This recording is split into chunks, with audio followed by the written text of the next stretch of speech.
Well, something we talked about a lot was just that, so I'm so glad you picked up on it.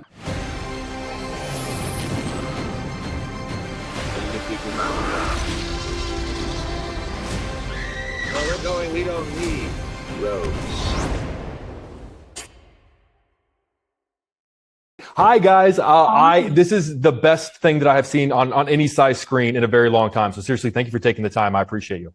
Thank you so much. I'm going to jump into this, and having watched all 7 episodes, the moment that this story ended, I immediately wanted to go back and rewatch it with everything that I knew, because I feel like it would be a completely different experience. So I'm sort of curious, Cate, if you have to give almost 2 performances in a way, and Alfonso, if you're writing and directing 2 different stories at the same time, how often are you thinking about us watching it before we know what's going on and thinking about how any particular moment might play if we were to rewatch it after we know what's going on?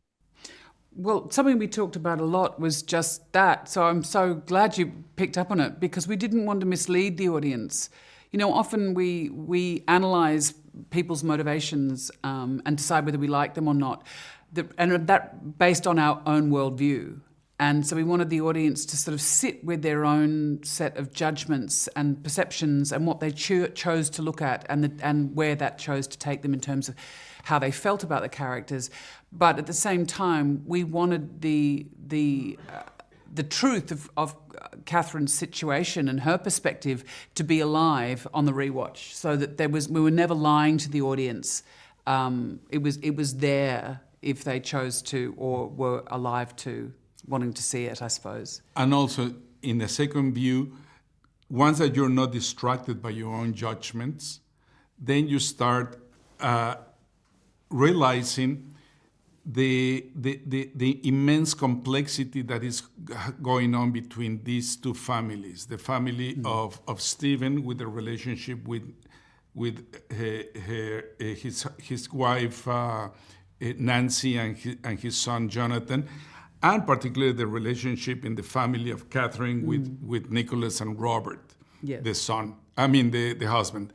And there's a clear dynamic going on that in a first viewing, if you are just judging everything that is going on, you may take the wrong conclusions about what's happening in that relationship. It's also what the characters themselves miss from each other.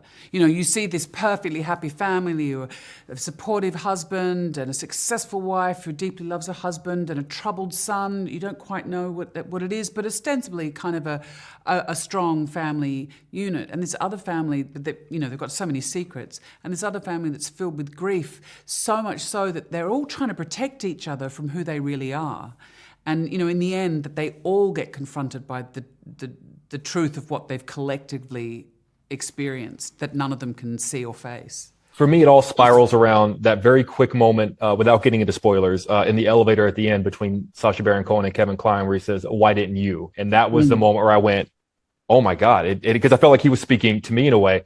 They're going to pull me out of here, but really quickly, obviously you guys each have adapted literary work before in your careers. I'm curious whether when you're an actor or you're a writer-director, if the process of adaptation is always the same. Like, Cate, was your Lord of the Rings literary to screen adaptation the same mechanics as this one? And Alfonso, did you go through the same adaptation process here as you did with Harry Potter, or does the source material dictate what the process might be like? Gosh, yes. I mean, you have a huge responsibility to the fans of the book, but then you also need to have the creative liberation, I imagine, to actually say, the book exists, so I have to turn this into a film or an episodic storytelling, so you have to then, people who get upset about the film being different, I think, well, that was part of the contract.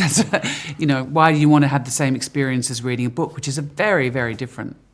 In my case, when I am adapting, is maybe selfish, but I have to be honoring the film that I have in my mind.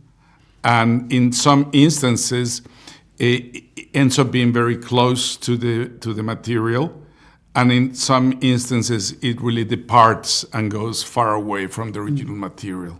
It's interesting, though, sorry, I know we've got to go, but sometimes when you get a really big book, like say The Lord of the Rings or Harry Potter, or they often will make big series, but in fact what motivates you is what happens on page 19. And it's really interesting that Renee Knight's book, Disclaimer, it's not big, but what interested you in there and why you wanted to turn it was what you could do with that really compelling story. But it's the series in a way is bigger than the book. I don't know if you can tell. I love this show so much. Thank you guys for an amazing conversation. I've got 10,000 more questions, and thank you guys for always giving work that makes my job easy, because I've got 10,000 more questions. So I appreciate your time. Thank you so much. Thank you so much.